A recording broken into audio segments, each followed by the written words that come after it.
City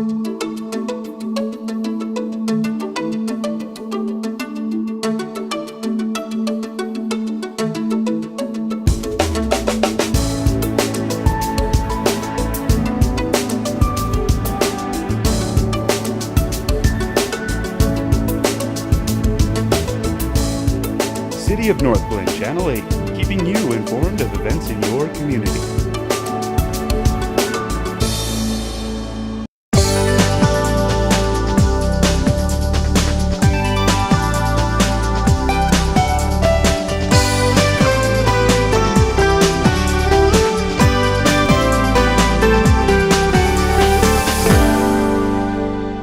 All right, I'd like to call the regular council meeting to order. Hello.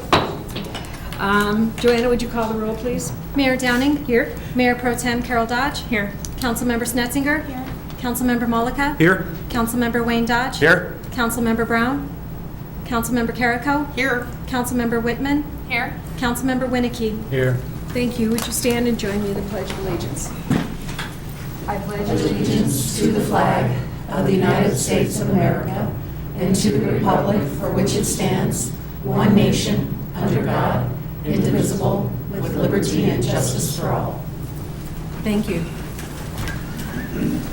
Are there any additions or deletions from this council?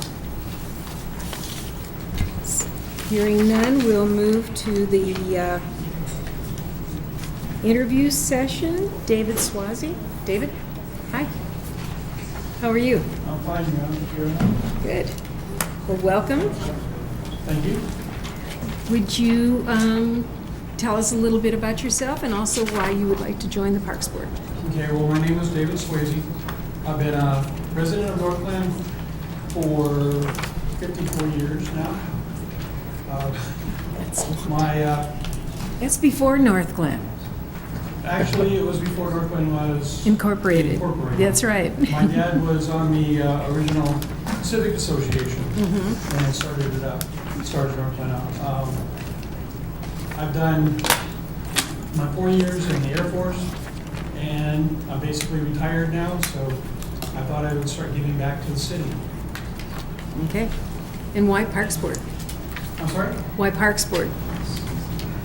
I've used the parks in Northglenn for an awful long time, and I think that we owe it to our kids to give them good places to play. Okay. Thank you. Are there questions? I just had a comment that I love the fact that you want to give back to the city that you've lived in for so long. So thank you for that. Sure. Any other questions? Not a question, but I've seen David at a few events in the city, and he seems really involved, and I think he would be a good addition to the Parks Board. Yes. Thank you. And you can make all the meetings and...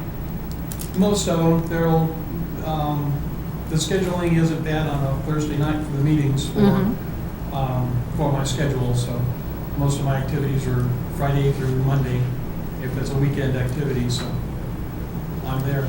Okay. All right, thank you so much. Anyone else? I don't like that you're retired already. I want to be in that position. Well, I didn't want to be in that position, but it ended up that way. Good. Good for you, though. All right. Thank you for coming this evening. Thank you. Thank you. Okay. Next, we have 3 proclamations, so I'll go down and read them. Okay.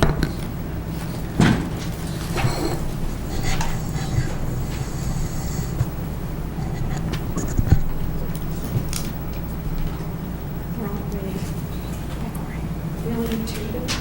The first word combined into the one. Oh, okay.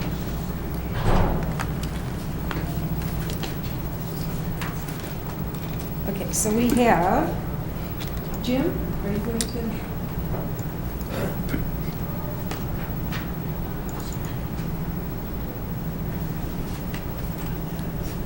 Okay, this is for the National Law Enforcement Memorial Week and also National Peace Officers Memorial Day. Whereas the President of the United States, Congress, and the General Assembly of the State of Colorado have designated May 15th as National Peace Officers Memorial Day, and the week of May 10th through the 16th is National Law Enforcement Memorial Week. And whereas during Law Enforcement Memorial Week, and in particular on Peace Officers Memorial Day, we honor those officers who have made the ultimate sacrifice while performing their sworn duty. And whereas since the first recorded death in 1791, more than 20,000 law enforcement officers in the United States have been killed in the line of duty. And whereas in 2014, 126 law enforcement officers were killed in the line of duty in the United States. One officer was killed in the line of duty in Colorado, Sergeant David M. Baldwin of the Jefferson County Sheriff's Office.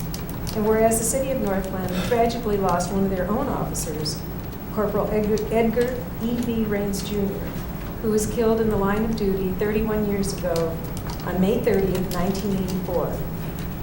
In honor of Corporal Raines and other fallen officers, a candlelight vigil will be held in E.V. Raines Jr. Memorial Park on Thursday, May 14th, 2015. And whereas it is fitting and appropriate for all citizens to join together in commemorating police officers, past and present, who by their faithful and loyal devotion to their responsibilities have rendered a dedicated service to their community, helping to preserve the rights and security of all citizens. Now therefore, I, Joyce Downing, Mayor of the City of Northglenn, Colorado, do hereby proclaim May 10th through the 16th, 2015 as National Law Enforcement Memorial Week in the City of Northglenn, and call upon all citizens to observe this week with appropriate ceremonies and services. I further proclaim May 15th, 2015 as National Peace Officers Memorial Day in the City of Northglenn in honor of all those law enforcement officers who, through their courageous deeds, have made the ultimate sacrifice in service to their community. Dated in Northglenn, Colorado, this 11th day of May 2015. Would you like to say anything? I do invite everybody to come out on Thursday at 7 o'clock at E.V. Raines Park. We have multiple jurisdictions coming out, and we're going to hold that candlelight vigil. So, it's fun. Thank you.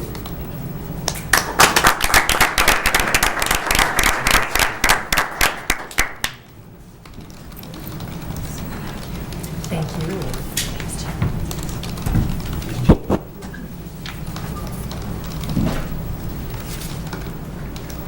Next, we have Deb Lawson, who is the Recreation Program Supervisor. She will accept this proclamation, and it is the National Kids to Parks Day. Yes, it is, and if I could invite a special guest who has special training from Washington, D.C.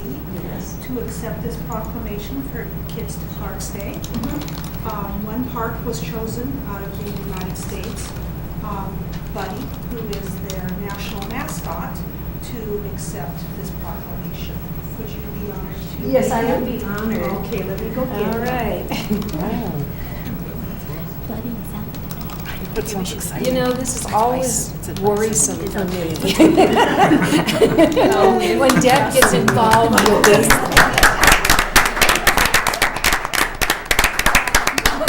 Buddy Bison is our Buddy. National Trust mascot. High five. And he has chosen to spend a week with us out of all the other parks within the United States. Wow. And the city of Northglenn was able to get Buddy to come and take the Well, proclamation. thank you so much. Thank you Thank so much. you. I'm sorry to worry you. So Yeah. and the rest of the council. Please So- turn around and I'll read the proclamation so everybody Okay. can see. Yeah, your Buddy character. has a little can't trouble. see. He doesn't say a lot, but He doesn't.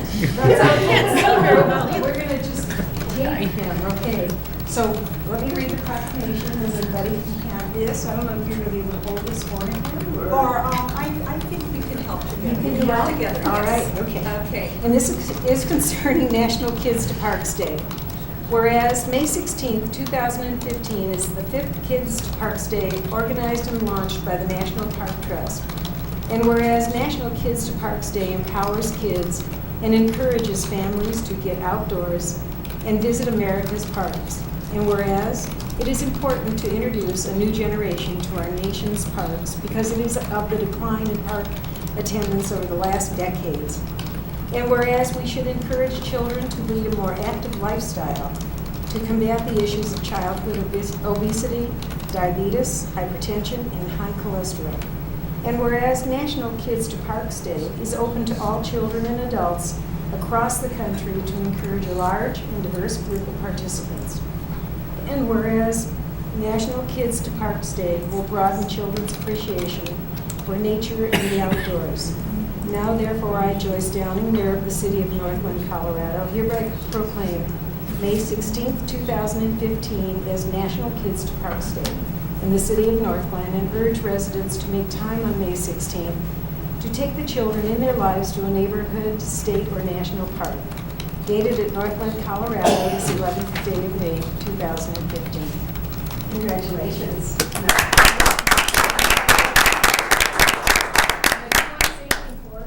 Well, Buddy is going, invites all of us on Saturday, May 16th, out at E.B. Raines Park from 1 to 3 for activities, scavenger hunts, and free kettleboat rides. And even Buddy will be out there to meet and greet everyone. Oh, great. So he's very excited to come all the way out from Washington, D.C. That's really wonderful. Thank you so much, Betty, for coming. Thank you. Would you like to greet the council? I didn't realize we were going to have guests. How about if we just wave so you don't have to come up those stairs? We'll do a virtual shake. There you go. There you go. Thank you, buddy. Hey, Deb, can I ask you a question? Thank you again. So will they put the Buddy information on our website so that the residents will know about Buddy and the activities? The website should already be on there. Okay. And some of the prizes that we're going to give away are miniature stuffed buddies. Oh, Since that is awesome. the national mascot for the National Trust. And so Buddy will have to go back to Washington D.C., but they'll have reminders of that. But yes, it should be on the website. Okay, perfect. Thank you. And that's at 1 o'clock? 1 to 3. 1 to 3 on Saturday. All right. Thank you very again. much. Thank you for coming all this way. Okay, Buddy? Thank you. Okay, okay. Thank you.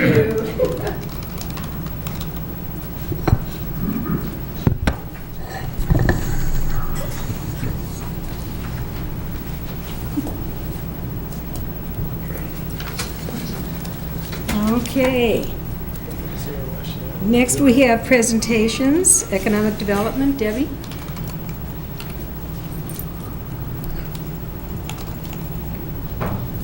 Good evening, Mayor and Council.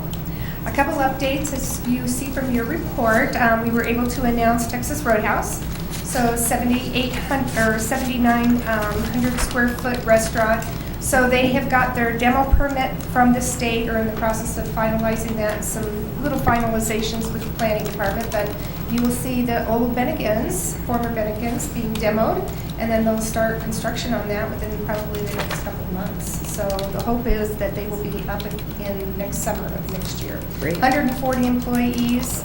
It is their national training facility, so you'll see a lot of people coming through the marketplace, which hopefully will increase some sales over in that area as well.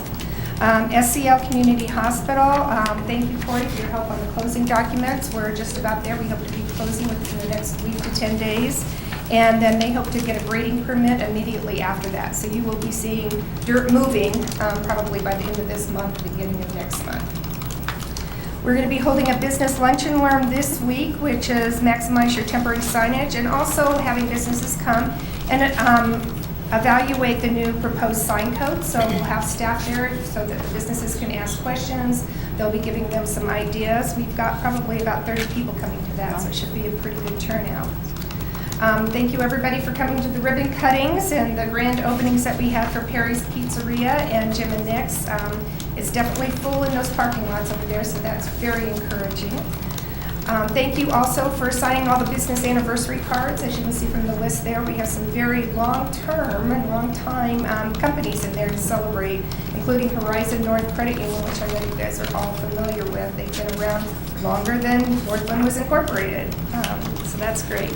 NERA activities are listed in my report, but we did have a Fast Signs big grant that we approved last month, a business utility assistance grant for Bling It On Beauty Salon. They've also applied for a big grant for their sign for this month that we will have on the agenda for Wednesday, and also relocation assistance and land acquisition policy update.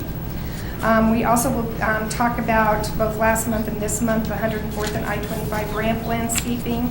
and the 112th and Washington RFP. We did meet this week with one proposal that was submitted. We're evaluating that proposal, so that's for the land, the 2.5 acres of land, the narrow land that's on 112th and Washington. We're going to be looking at that plan and looking at different alternatives for that plan. So we'll be bringing something back to you probably in the future of what our plans are for there. And new in May, we did talk about this, I think, at the study session last week, but J&T Consulting was hired to do some Civic Center road improvements that NERA will be paying for. That includes also signalization on Civic Center Drive.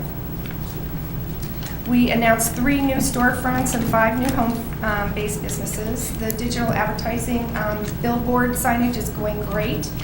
We have companies now that are constantly wanting on there. So we actually have a waiting list of companies that have been on there before, and they say they want to be on there any month that there is ever a hole in there. So that's a positive sign that it's going to be used and is being used. So it's just a month at a time slot? Month at a time, right. And also we give first time, it's always first time businesses that get on there first. If they've already been on there, they're put on for the following month or when there's an open spot. We want to make sure as many businesses as we can get on there.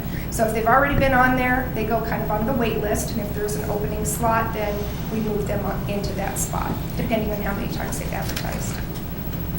As you can see from the unemployment rate, we're at 4.8, but I kind of gave you a comparison of the other Adams County cities to kind of see where we were. So as you can see, we're kind of right there in the middle. We're a little bit higher than Adams County at 4.5, we're at 4.8, but lower than the state at 5.1. And again, just to preface that, those are the Adams County portions of some of those cities. So Arvada, Aurora, Westminster also fall in another county. So that is just the Adams County unemployment rates. Our new Salesforce database was launched.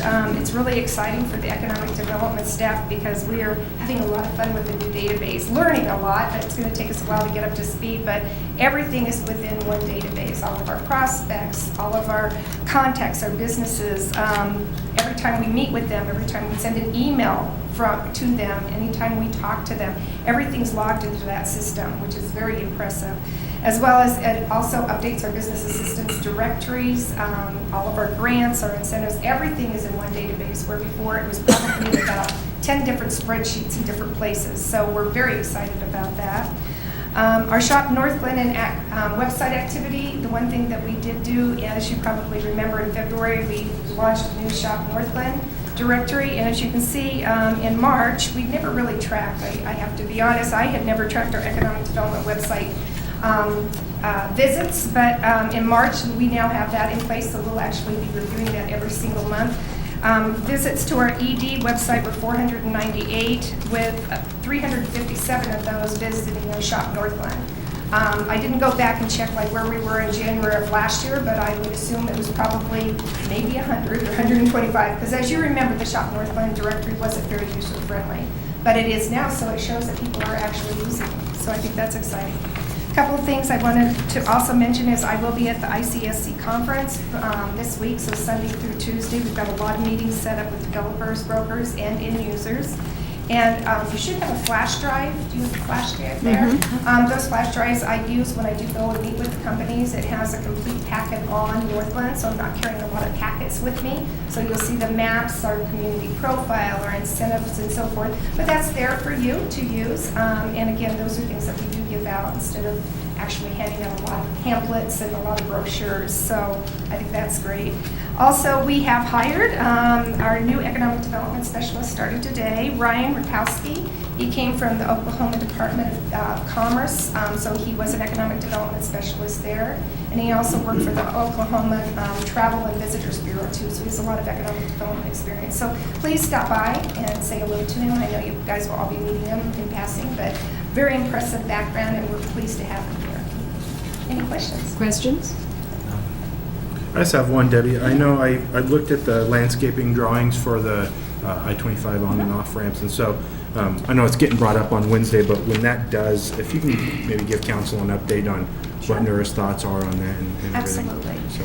And if you recall, and definitely anybody's welcome to come to that meeting, there was 3 sections on the area of the ramps. There was area 1, 2, and 3 going all the way down.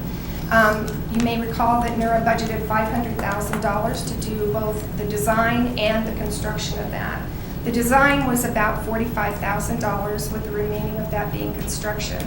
After staff and the consultant looked at the areas, and again, this was always supposed to be a phased project, phase 1, phase 2, phase 3. Phase 1, we wanted to maximize the $500,000 and landscape as much as we possibly could with that budget that we had done. After they evaluated that property, as well as looking at the maintaining of the landscaping, we wanted to make sure that the city could maintain the landscaping easily. And also there wasn't water to get to there. So definitely irrigating that and so forth was a challenge. There's only one water step on one side that actually goes over there. So actually, getting it watered and irrigated is brought up the cost on that. So phase 1 is definitely what we're looking at. We're also looking at any ideas. There is a memo that if you go on the NERA site that the consultant put together too, I'd encourage you to look at that of how we got to where we were. But definitely I'll be more than glad to bring back comments from NERA. And if you have any, please feel free to send them my way. Leslie? Yeah, I was just wondering, LTO, if I'm saying that right, is that going to replace an existing? It is. What's the one over in the corner? Is it Miaterra? Yes, thank you. That's where it's going to be? That's where it's going to okay. be. So they sold their business, from what I understand. He was aging, and there were some illnesses in the family, so he decided to sell the restaurant to these people. Oh. Really nice people. Okay, great. Thank you. Any other questions? Comments? Thank you, Debbie. Thank you. All right. Next is public invited to be heard, 5 minutes per speaker. Statements shall be related to city business and limited to matters of community interest. So is there anyone who would like, in the audience, who would like to speak to council for up to 5 minutes? Anyone want to speak to council? Please come forward.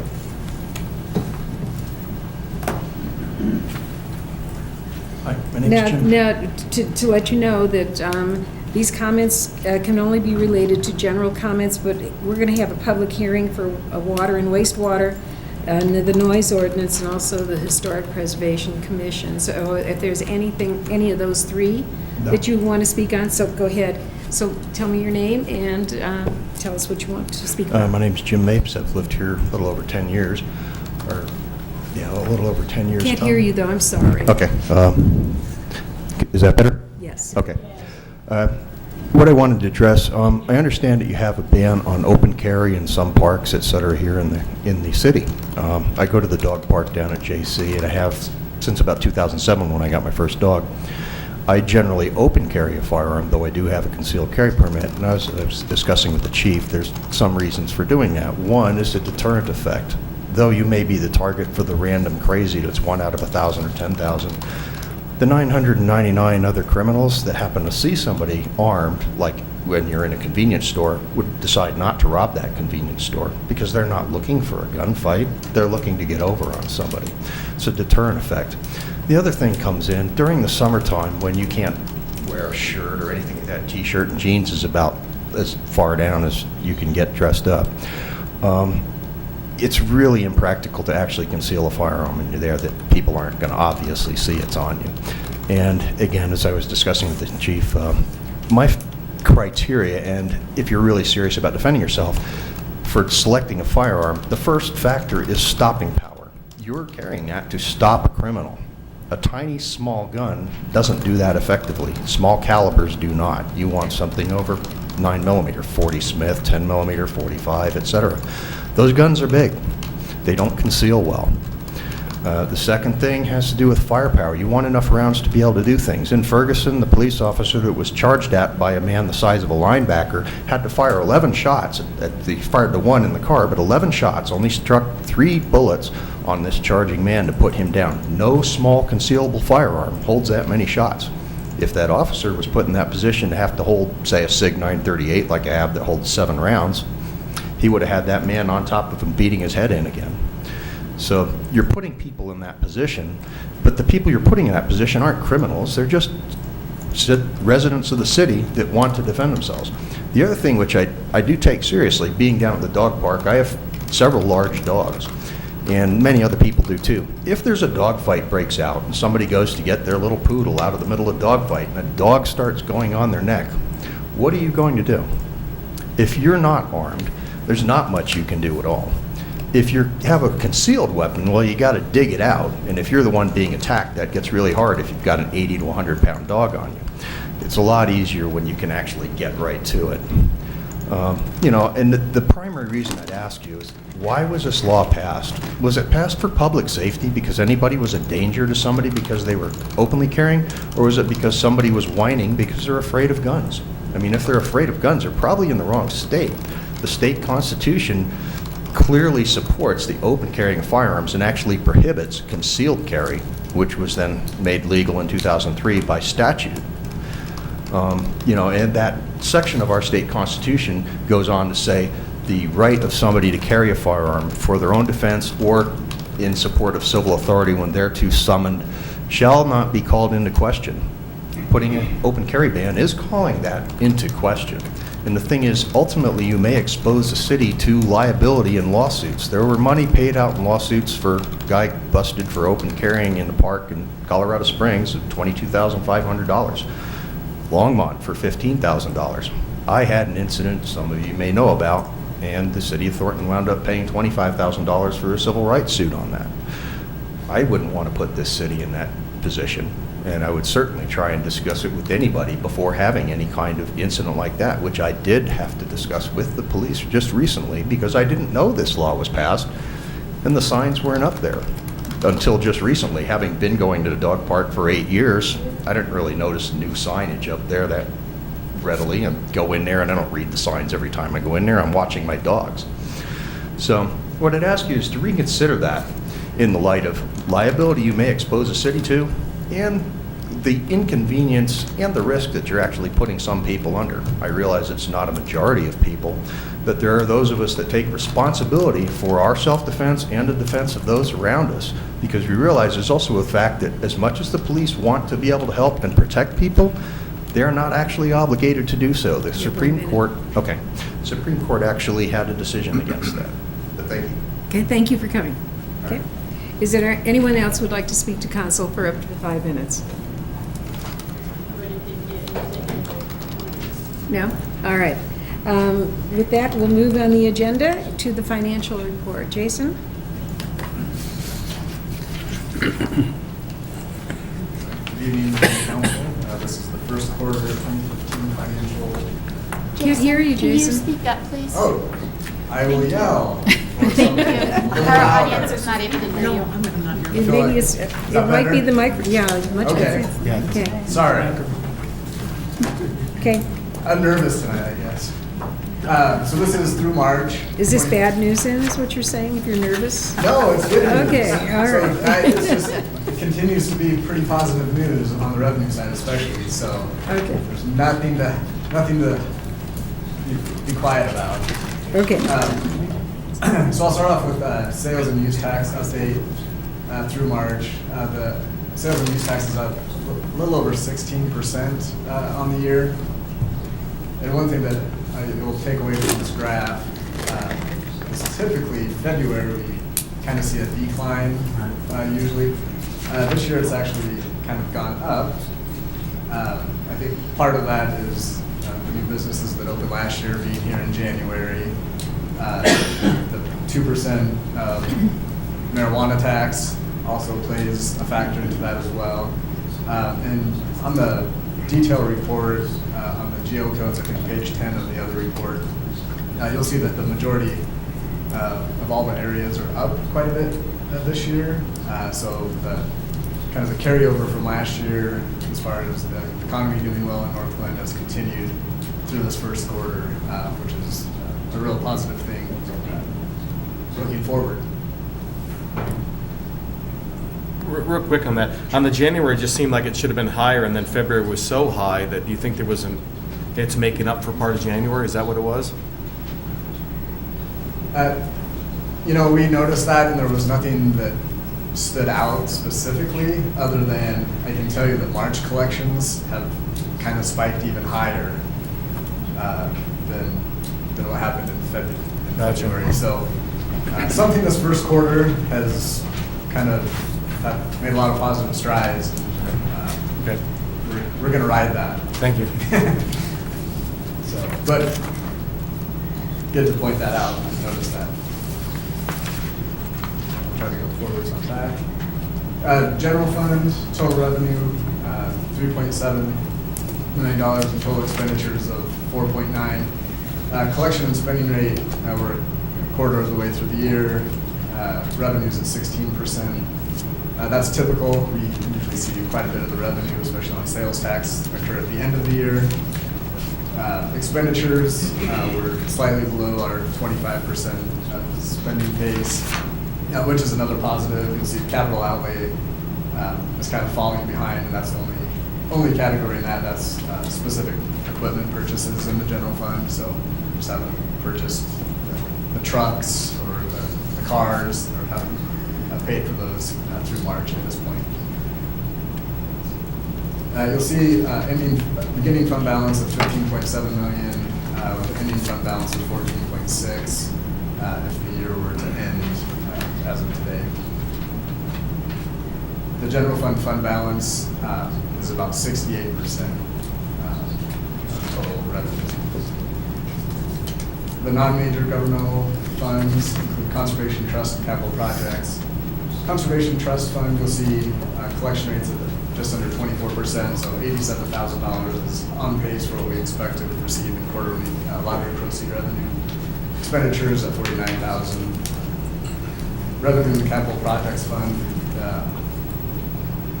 collection rate is at 15%, consistent with how we collect taxes. The revenue in that fund is up. That's where we're recording the 2% marijuana tax, so we'll see a slight increase there. And total expenditures are at 2% of what's budgeted in the Capital Projects Fund at $167,000. So a fund balance of between $13 and $14 million in the Capital Projects Fund at this point.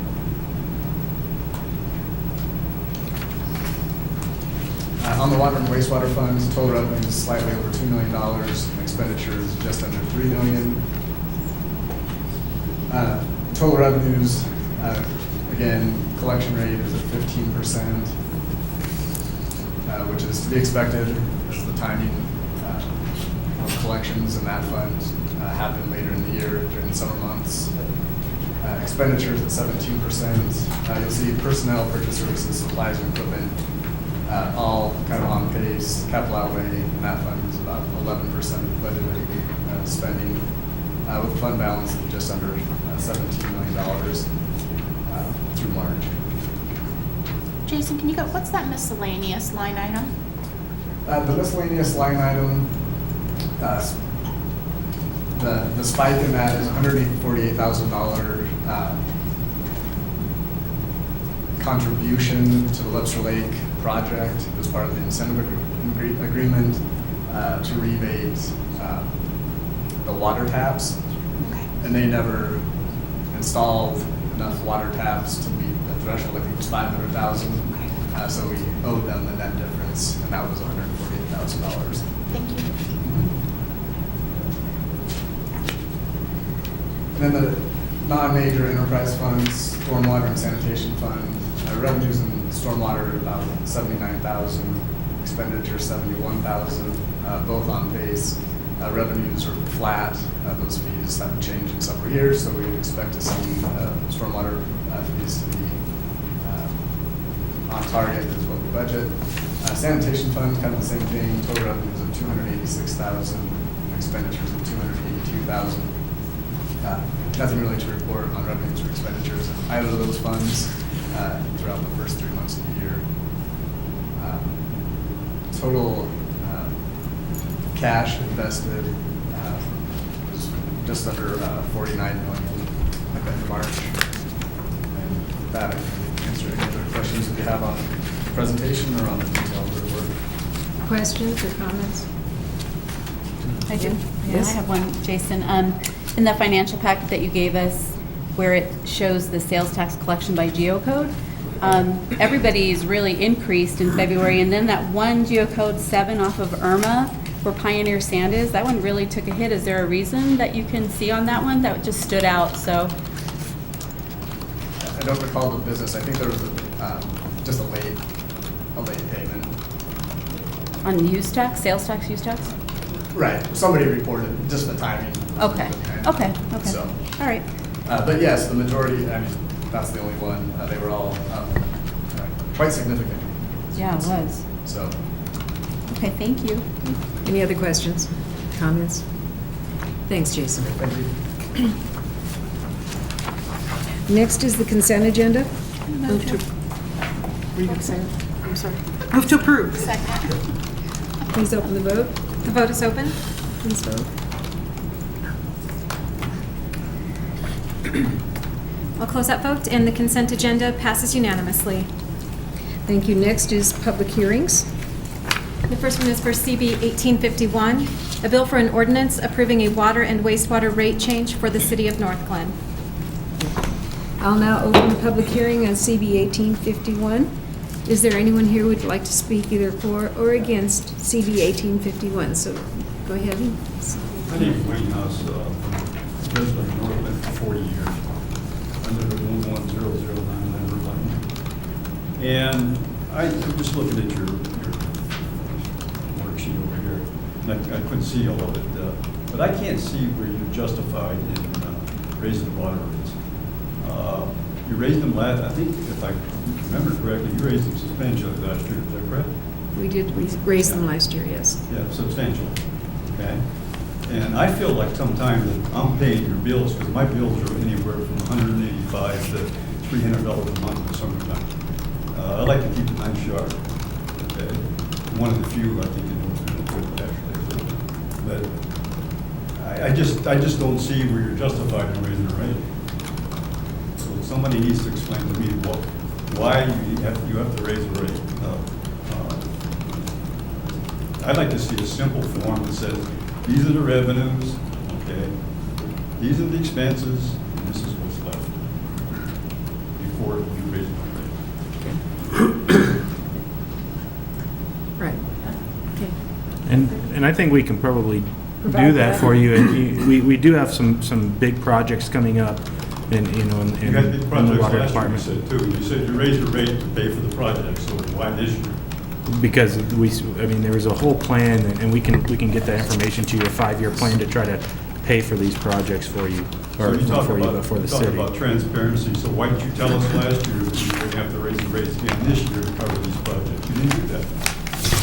That information was out there, sir. The plan, the 5-year plan has been out there for a while. Well, let me tell you, I just retired, I'm on fixed income, and, you know, the rate you want to increase is probably not that big, but the fact is, I don't have any more money to spend, okay?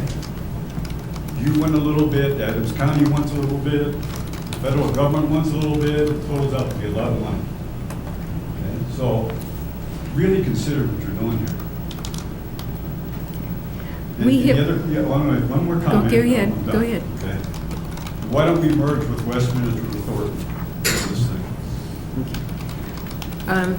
To kind of answer some of your comments, we had a study done, it was called the Red Oak Study several years ago, and that was developed a plan for a 5-year rate increase in incremental steps, so it wouldn't be a hardship on individuals. I believe the first, Gene, and you can correct me, 4 years or 3 years? We did 4, skipped 1. Yeah, we did 4 years where we raised them each year, and then because everything, then we skipped a year, and then we came back and went and increased it last year, and we're going to do it this year. We have a lot of major projects with the water and wastewater treatment plants that we have to, that are huge amounts of money that we're going to have to spend. We have old infrastructure, we've got old systems that we have to bring up to code. So that's why we're having the water increase. And to step back to a comment you made about merging either with Thornton or Westminster, right now I can't recall what Westminster did, but Thornton just raised their rates substantially. And so we're in the middle or a lot lower than they are. And so Well, all I can say is that over the 40 years that I've been a resident here, I've paid the city of Northglenn tons of money for water. absolutely, we all have. Okay? A lot of money. And That's why the town. If you wish to speak, you may come up and speak. All right. So, Okay. and then, just one other comment. I noticed that your tax revenue increased $484,000. I don't know if that's through May or, through April, or what month that was through. Why not use some of that money for the water? We do, go ahead. I was just going to ask, do we have the packet for 1851 over there that we might be able to give to the residents? And I just wanted to point that out, and I didn't mean to interrupt you. Okay, but no, you're fine. This is like one of the things that keeps me up, and I certainly don't want to negate that you're on a fixed income. I think all of us here, regardless of that, we don't want to spend any more on water. But when you see some of these numbers over there, I don't know how sales tax is going to get us to $21 million. And I think when you see the reality of those numbers, the impact hits it, and it's just a reality of having water and wastewater. Let me toss out also. Yeah, go ahead. The fact that one of the purposes of the increases in Red Oak is so that we could accumulate funds necessary to meet with new requirements being imposed upon us by the state and federal government. We have to make a lot of changes. We have a very simple treatment plant now, and we need to increase the type of treatment that we can provide. That's going to cost, at one time, $50-some million. And what we've done is by making these increases, we're avoiding having to go to sell bonds and also pay interest. So we're going to avoid bond issues and be able to pay for it out of the balance that we're creating. Thanks, Jane. Okay, Jason has some of the packet for you, I think, and, or maybe he went to get some more. But anyway, he will. All right, is there anything else? No, that's fine. Okay, thank you for coming, though. Is there anyone else who wants to speak to council on this particular?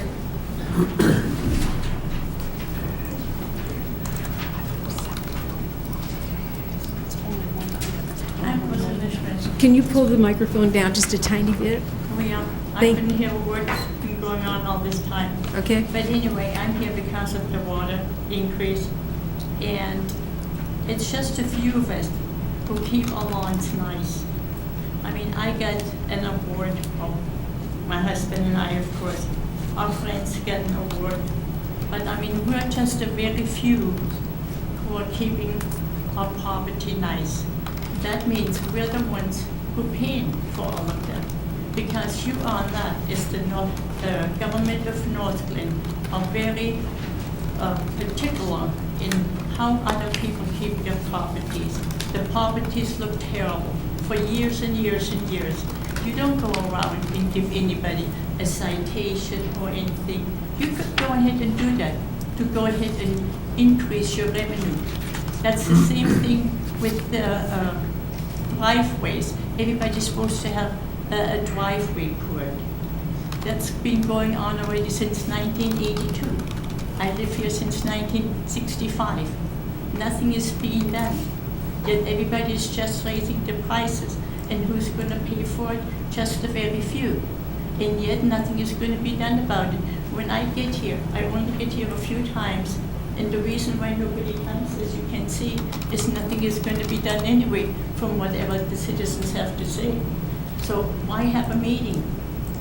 You can see how full this place is. As far as code enforcement goes, we do have a very active code enforcement. We do, and that is attested to by our courts. And also, if you want to, the only way we know to look at properties is if you call the code enforcement and have them come. So that, and we have numbers we can give you to do that. So we do work on that. You know, Please go to the microphone.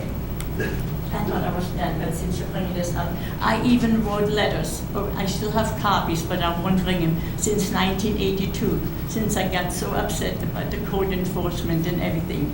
Nothing is being done. If not, the town wouldn't be looking like this.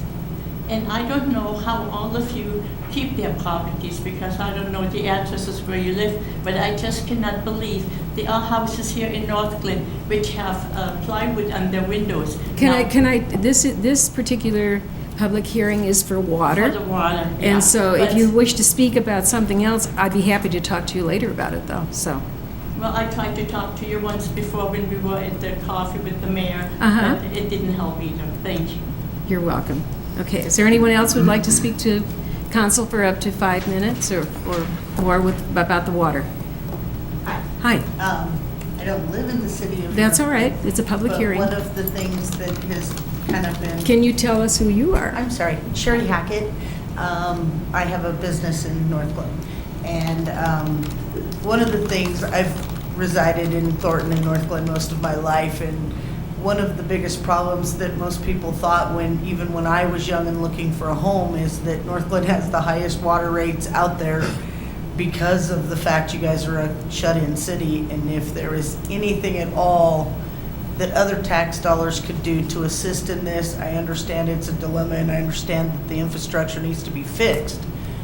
I don't know exactly what the answer is, but Northglenn is known for the highest water rates out there, and a lot of people don't want to buy homes here because of that. And I just wanted to make sure that you were all aware of that.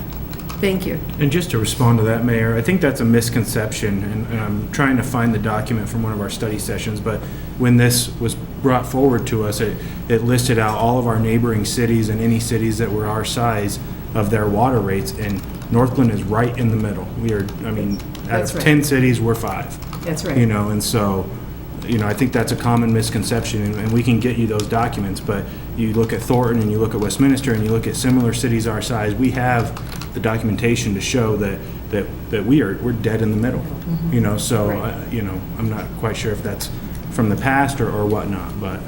I do live in Westminster, and mine are much lower, but I don't know, I didn't compare it to all the cities, so I really cannot make a good comment about that. We have the documentation from our finance department, and we can, you know, it's on the website. I can't find it right now, That's but fine. it was presented to us, so. Yes. Jason, do you have any information on that, or no? Do you have? Or can it be put plainly on the website? I thought so it people was can on the see it website. and not have to dig for it? I'm not sure what study session that was in, but we can find where that is. Yeah, we rank kind of middle of the pack, like Councilman Mollica mentioned, and that's been consistent for the last couple of years. I know Thornton increased their rates 13%, and they have plans to do that, I think, for the next 2 consecutive years. Along the same lines of the infrastructure needs, Westminster, I know, is going through the same thing.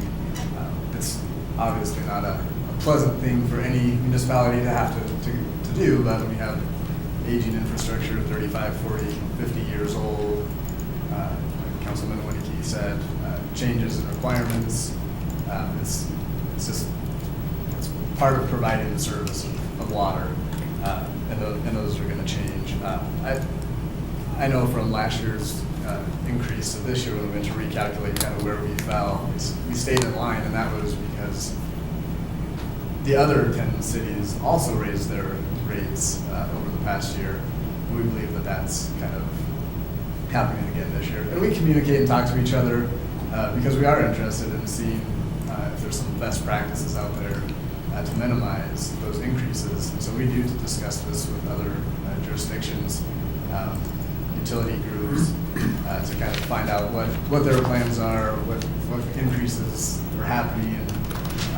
And so, although this is the 5th year of the 5-year implementation that we took 7 years to implement, we feel comfortable, being that this is a necessary increase to be able to continue to provide a good service. Thank you, Jason. And Mayor, if I can just Yes. make one more comment. I know that it was brought up about joining another entity, you know, having Northglenn join Thornton or Westminster or even another entity. And I think that what the people need to know too is that that's not free. That is a significant amount of money. We're talking about almost the same amount of money that it's going to take to invest in this new infrastructure, if not more, to join another entity. And so it's not as easy as it may sound. Right, you they know. just don't take over. Yeah, so Right. there is a significant investment that would take as well. And so no matter what road we take, it's going to be a significant amount of money if that's investing in a new infrastructure Right. or joining another entity. It's not there's not a magic pill or whatnot that can solve all of this, so. That's right. Why does the city of Northglenn merge with Westminster or Thornton? That's not off the table, I don't think, sir, and I think we're looking at all of our options right now. Excuse me, but Sorry. we're talking about water rates. We're not going to respond Yeah. to that type of question. So, Okay, Kim. The study session that we're referring to was the April 6th study session that has a more detailed memo along with comparisons of the other municipalities. Thank you. You're welcome. Okay. Is there anyone else who wants to speak to council on CB 1851? Seeing no one approach, I'll close that public hearing and we'll move to CB 1852. A bill for an ordinance amending the Northglenn Noise Control Ordinance addressing construction noise. I will now open the public hearing on CB 1852. Is there anyone that wishes to speak either for or against CB 1852? Is there anyone here that would like to speak either for or against CB 1852?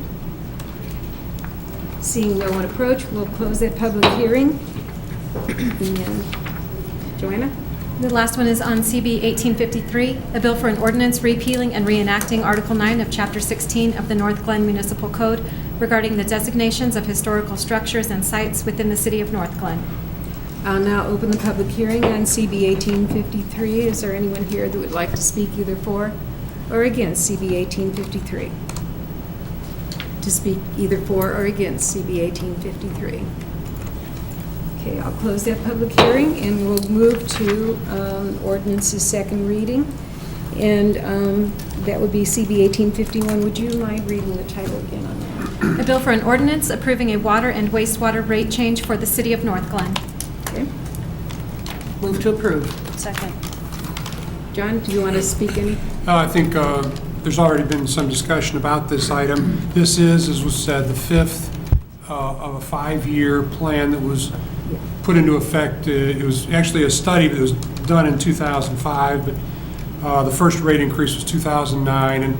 And as has been said, the idea was to phase in these increases so that the city would have sufficient revenues to be able to address some of our long-term capital needs, and they are major capital needs. They're outlined in the memo, running into millions and millions of dollars. The increase this year is it's approximately a 10% increase. Thank you. Discussion? Well, I just think it should be made clear that, I mean, we have $50 to $70 million worth of investment we have to make over the next 15 years to keep up the highest quality of water that we have and services that we provide. It's necessary. It's not like something anybody really wants to do. It's just we have to do it, unfortunately. And we are in the middle of the rate pack with all the surrounding cities. So unfortunately, it's something that no one likes. I know I don't want my bill to go up either, but I think it's something we have to do. So. Okay. Thank you. Any other discussion? Yeah. I just wanted to put out there, I know Marcy had said that I think we're very conscious of the fact that we're not trying to put any of our residents in a hardship with this rate. It's a necessary evil, though, is what it is, you know, and I think that I appreciate the comments that were made tonight, but I just don't see any other way around it. And it's not something that I look forward to or enjoy, but like I said, I think it's a necessity. So, thank you. Carol? I just wanted to say that today I did have a resident that I spoke with, and they obviously had the same concerns and were against the rate hike.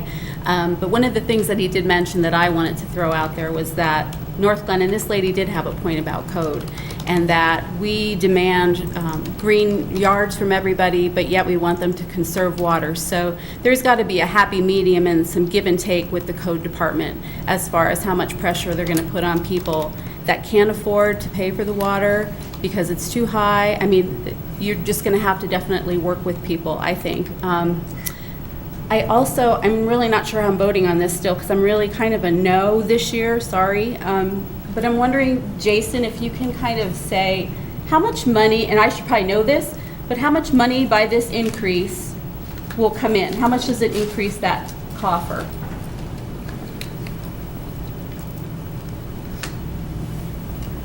So if we have a normal rainfall year, it would increase about $700,000 $700,000. for the fund. So, and that's one of the things that is a challenge with the rate increases is we can't predict the rain. If we're off to what's happened in May so far, people aren't going to have to water at all.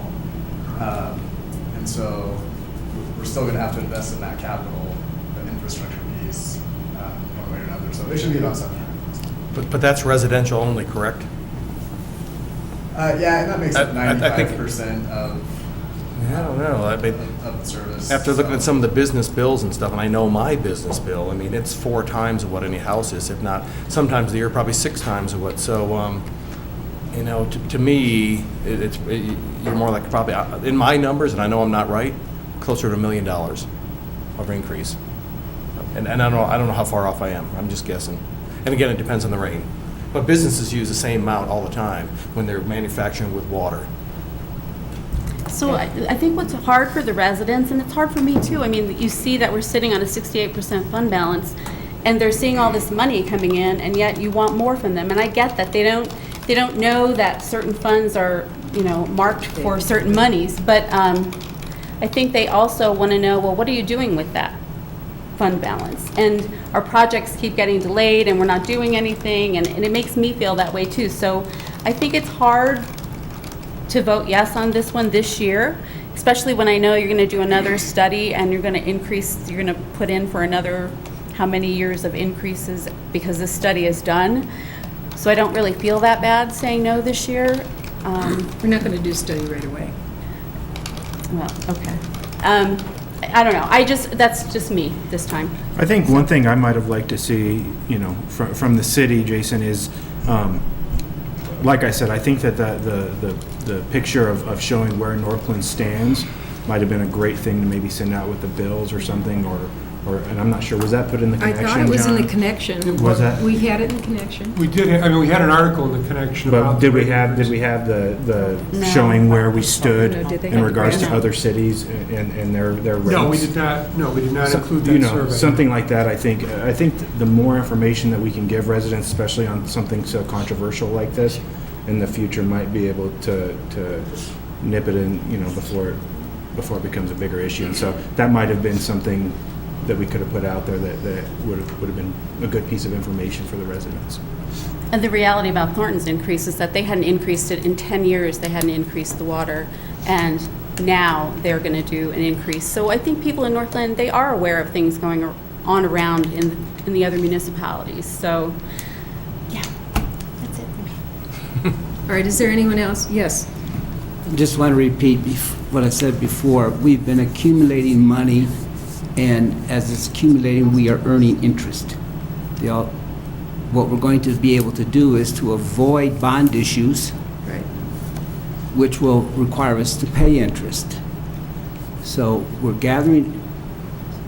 slowly accumulating the funds to take care of the project. We're getting the bonus of interest, and we're going to have the funds so we don't have to pay interest. So it makes common sense. That's why the council authorized the process years ago. Pay as you go. Okay. Any other discussion?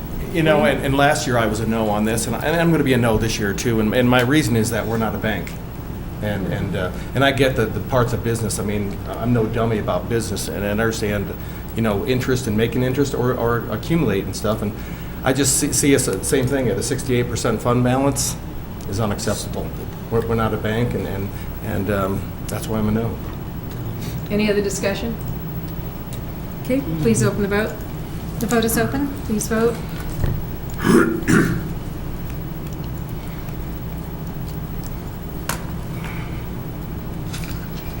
I'll close that vote, and CB 1851 on second reading passes with 2 no votes cast by council members Carol Dodge and Wayne Dodge. Thank you. Next, we'll go to CB 1852. A bill for an ordinance amending the Northglenn Noise Control Ordinance addressing construction noise. Move to approve. Second? What this ordinance does is to change the time of day, which is the cutoff, after which construction activities that create noise would be prohibited. Right now, the cutoff is 10 o'clock at night, and this ordinance moves that up to 7 o'clock at night. And once again, it's, the key is that it doesn't prohibit construction types of activities after 7 o'clock. What it does is it prohibits those that would create noise that travels across a residential boundary. Thank you. Discussion? Hearing none, please open the vote. The vote is open. Please vote.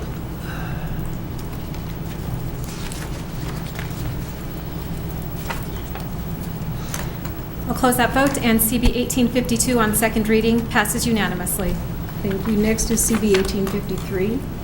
A bill for an ordinance repealing and reenacting Article 9 of Chapter 16 of the Northglenn Municipal Code regarding the designations of historical structures and sites within the city of Northglenn. Move to approve. Second. John? This would be for Court. Good evening, Mayor. Excuse me, Mayor and Council. If adopted, this ordinance is intended to assist the city in becoming a certified local government. It would repeal and reenact Article 9 of Chapter 16 of the Northglenn Municipal Code and provide a mechanism more consistent with state and federal law for historic designations and sites. And also, if the city is able to get the certified local government distinction based on this ordinance, also makes additional opportunities available to it in terms of grant funding and assistance from History Colorado. Thank you. You got a question of the clerk. Who seconded the? It was Kim. Yeah. Couldn't hear. Yeah, it was soft, but I heard her. Discussion. I have one. Okay. I was opposed to moving forward with this ordinance based on the history of the existing membership that we currently have. And that's the unspoken part of this. But I did see that there's a section in it that the state's going to be monitoring if they obtain certification, the state will be monitoring them, so I feel much more comfortable now. Thank you. Any other discussion? Hearing none, please open the vote. The vote is open. Please vote. I'll close that vote, and CB 1853 on second reading passes unanimously.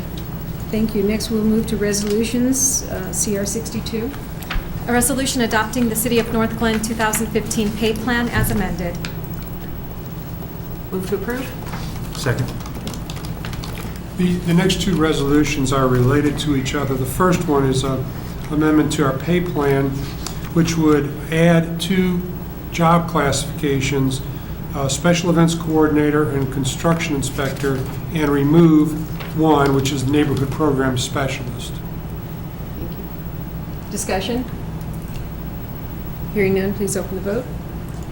The vote is open. Please vote.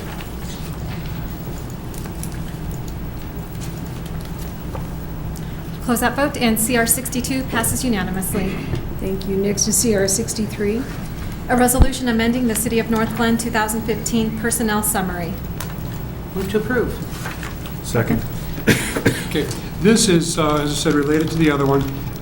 This is an amendment to our budget, the personnel summary in our budget, by adding 3 positions, a special events coordinator, a construction inspector, and a civil engineer, and eliminating 3 positions, a full-time neighborhood program specialist, a manager of ditch maintenance, and maintenance service worker 3/utility locator. Discussion? Hearing none, please open the vote. The vote is open. Please vote.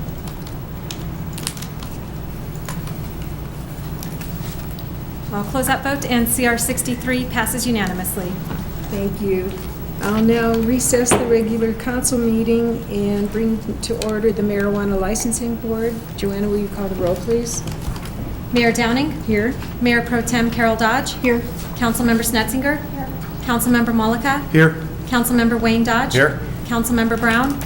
Councilmember Carrico? Here. Councilmember Whitman? Here. Councilmember Winnicke? Yes. Okay, next is the Here.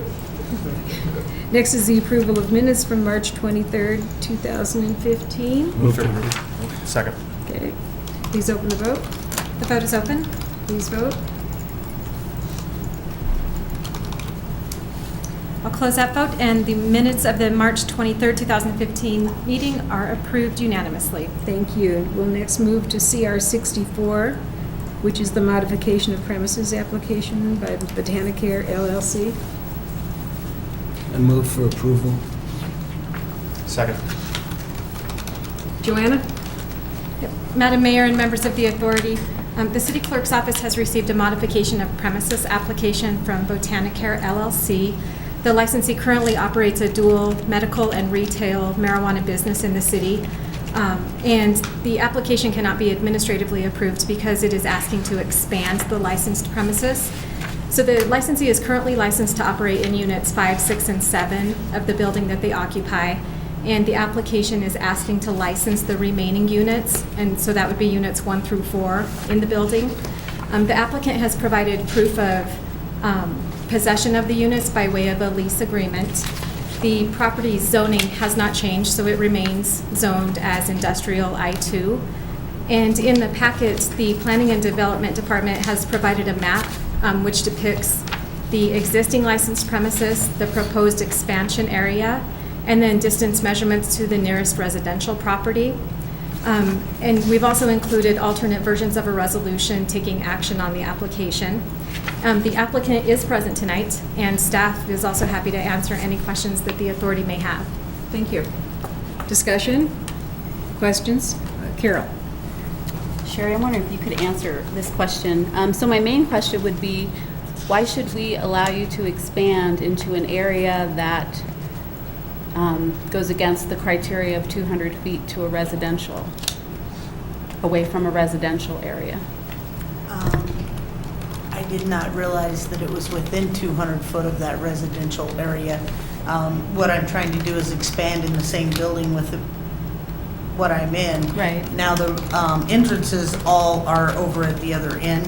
They would all enter and leave from that particular end, which would put them at the further entrance, which would leave them at the original occupancy.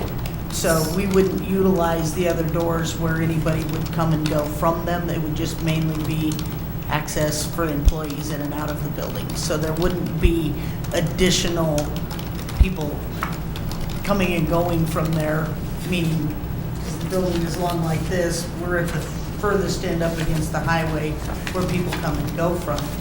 And then all we're trying to do is just expand within the building to have more grow area. And I understand that. So you're telling me you didn't see the map that they provided us with the radius of where your building No, I is did and the not see residential that. area? No. Do you want to look at it right now? Yes, just to please, see if what- I could. You are I don't welcome want to cause come up any here. trouble. No, Wait. Joanna? Okay. I mean, I want you to tell me why I should vote yes for this when that's Mainly a criteria. because we are not going to do anything to inhibit that neighborhood at all. It's going to basically be as it stands right now. We would not put them in any additional residency requirement where they would see more people, more anything. All it's doing is expanding the building Well, into. if you're growing more, you're probably going to sell more. That means more traffic, but I don't think that affects the neighborhood at all. The only reason, and I know you're beyond that, you're within that 200 feet, and, Sure. but your access is at the other end. That's why I think the neighbors would never know. The only reason they would know, and is possibly more smell. And there really won't be because my scrubbers are getting installed as we speak. And as I that's move exactly what I was further gonna down ask the you. building, I have more scrubbers that will help to block any of that smell that comes out of there. I just continue to try to make that better and better as more technology comes on to make it better for Mayor- us. But everything Mayor, that I could we have hear from installed Cory? will help inhibit sorry. that smell. Could we hear from Cory Okay. with regards to the distance and such?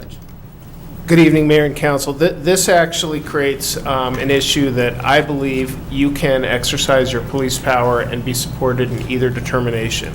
And here's ultimately why.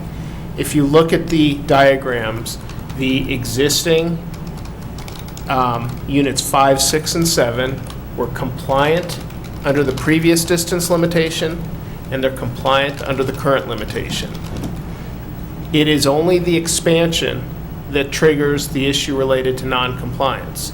So from my perspective, under your existing ordinance, the premises were conforming before, they're conforming after.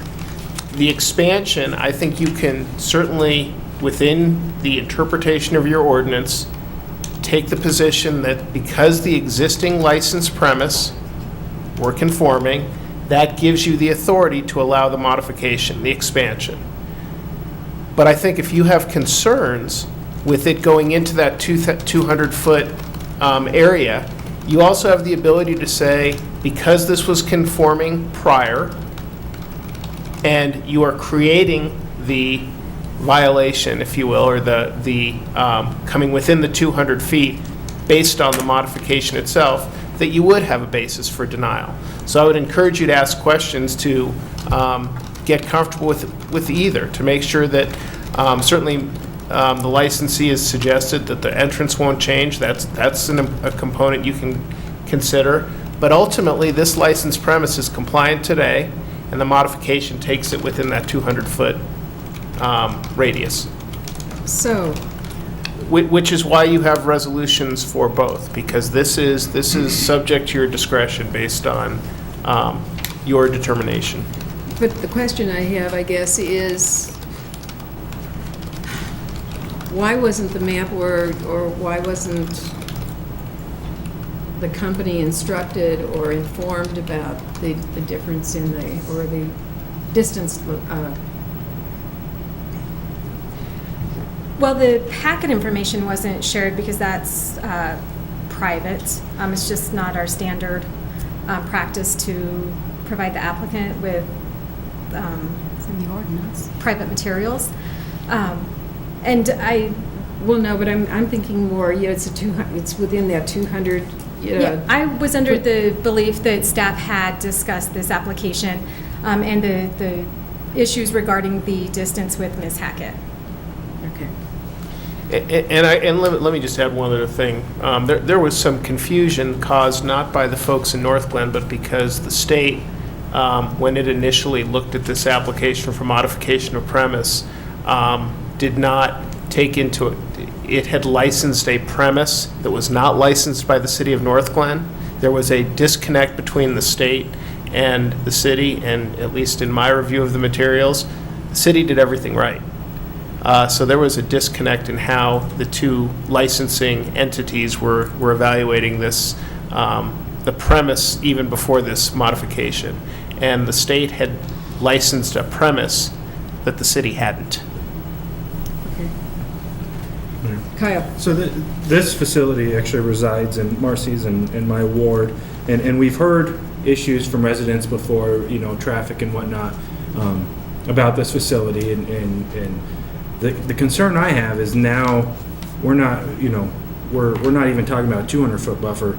The corner of this facility is going to be within 100 feet, less than 100 feet of a residential unit over there, and I'm looking at the drawing with A4 and 196 feet, 4 feet, if they wanted to expand into A4, I mean, I probably wouldn't have as big of a deal, but now you're within 100 feet of a residential unit, and I'm just not sure how comfortable I feel about that. That's, we have these ordinances placed here for a reason, and I'm concerned that if we make one, exception, what stops us from needing to make another one and another one after that, so in my opinion, I think we stick to our ordinance and don't make any exceptions. So I guess I've got another question for you. Since the state gave you permission to do this, Yes, ma'am. how much money did you put into this, or have you put any money into it to modify it? Well, right now, it's waiting for me to send in the permits. I have completed through A4 in all of my build-out. I have not done A1, 2, or 3 as of yet.